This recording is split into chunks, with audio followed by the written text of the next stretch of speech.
बहुत समय पहले एक महान साम्राज्य था जहां चारों ओर समृद्धि थी। लेकिन उस साम्राज्य का सम्राट बहुत घमंडी और जिद्दी था। वो जो भी आदेश देता सबको उसे मानना पड़ता, चाहे वो संभव हो या न हो। जिद और अजीबोगरीब इच्छाओं ने सभी को परेशान कर रखा था। खासकर उसका मंत्री, जो नेक दिल और बुद्धिमान था, हमेशा मुश्किल में पड़ता रहता था। मंत्री, मैं चाहता हूँ कि मेरा नया महल जमीन पर नहीं बल्कि आकाश में लटका हुआ हो। 10 दिन में निर्माण शुरू न हुआ तो तुम्हारा सिर उड़ा दिया जाएगा। ये कैसे मुमकिन होगा? यही देखना चाहता हूँ कि तुम सच में होशियार हो या नहीं। क्या हुआ? आप इतने परेशान क्यों हैं? बादशाह ने ऐसी फरमाइश की है जिसका कोई हल नजर नहीं आता। मुझे अपनी जान जाती हुई नजर आ रही है। आप अच्छे की उम्मीद रखें, क्योंकि जो व्यक्ति अच्छा सोचता है उसकी संगति भी अच्छी होती है। अब मैं राजा की इच्छा कैसे पूरी करूं?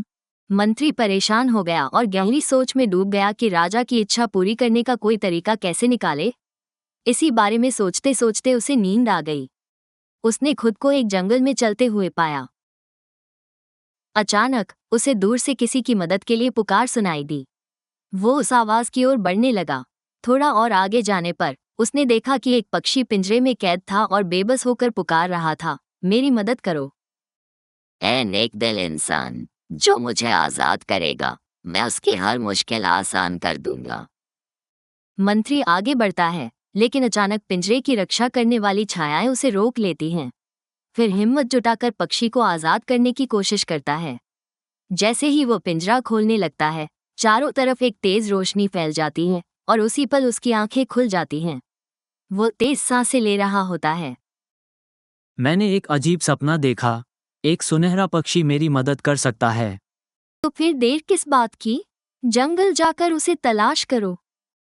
बेचारे जानवर को तकलीफ में नहीं देख सकता। मंत्री उस पक्षी की तलाश में जंगल की ओर निकल पड़ता है। घने पेड़ों के बीच चलते हुए उसे कई मुश्किलों का सामना करना पड़ता है। कांटे चुभते हैं, थकान बढ़ती है और जंगली जानवरों का डर भी बना रहता है। 5वें दिन अचानक उसे एक पिंजरा दिखाई देता है, बिल्कुल वैसा ही जैसा उसने अपने सपने में देखा था, और उसमें वही कैद पक्षी मौजूद होता है। मंत्री जल्दी से आगे बढ़ता है और पिंजरा खोलकर पक्षी को आज़ाद कर देता है।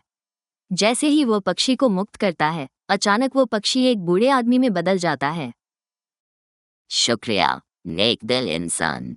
मैं एक जादूगर के श्राप का शिकार था। बदले में मैं तुम्हारी मुश्किल आसान कर सकता हूँ।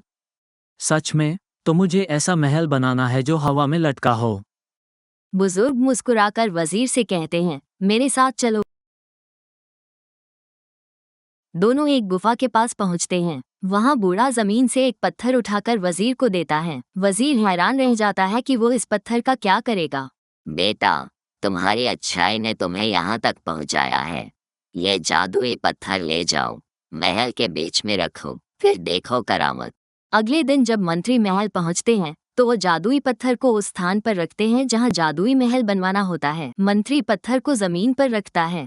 अचानक धरती कांपने लगती है और देखते ही देखते पत्थर, ईंटें और लकड़ियां हवा में उठने लगती हैं। मंत्री हैरानी से यह नज़ारा देख रहा होता है कि कैसे ये सब खुद ब खुद जुड़कर एक शानदार महल का रूप ले लेता है जो हवा में झूल रहा होता है। मंत्री राजा के पास जाता है ताकि उसे वो महल दिखा सके। जैसे ही वो राजा के करीब पहुंचता है, राजा हैरानी से उसे देखकर कहता है, तो मंत्री, तुम्हारा जादुई महल कहाँ है? मंत्री बादशाह को उसी जगह ले जाता है जहां भव्य महल खड़ा होता है। बादशाह हैरानी से महल को देखने लगता है। हुजूर, ये रहा आपका जादुई महल। राजा महल को देखकर गहरे आश्चर्य में डूब जाता है और अविश्वास से इधर उधर देखने लगता है। यह कैसे संभव है? हजूर, अगर जमीन से ईंट ऊपर नहीं जा सकती तो हवा में लटकता महल कैसे बनाया जा सकता है? आज मुझे इस बात का यकीन हो गया कि अगर हम किसी के साथ बुरा नहीं करते तो हमारे साथ भी कभी बुरा नहीं हो सकता।